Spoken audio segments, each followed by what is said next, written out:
Nak kaya, kena menyimpan. Teruskan boros. Buat apa nak menyimpan? Bila kita bagi nasihat untuk buat simpanan, ada yang kata buat apa nak simpan? Bukannya boleh bawa masuk kubur pun.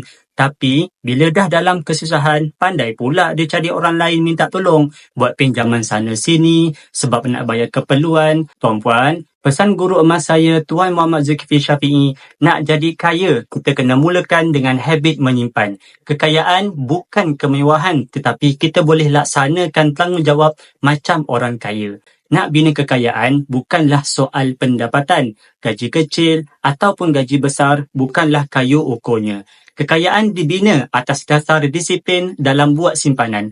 Kalau tak berjaya simpan duit, cubalah simpan dalam bentuk emas. Dah ramai yang rasakan aura yang sama, termasuklah penyimpan emas saya. Katanya sejak beli emas ni dah kurang berbelanja. Pakai mana yang ada je untuk kumpul duit, nak beli emas.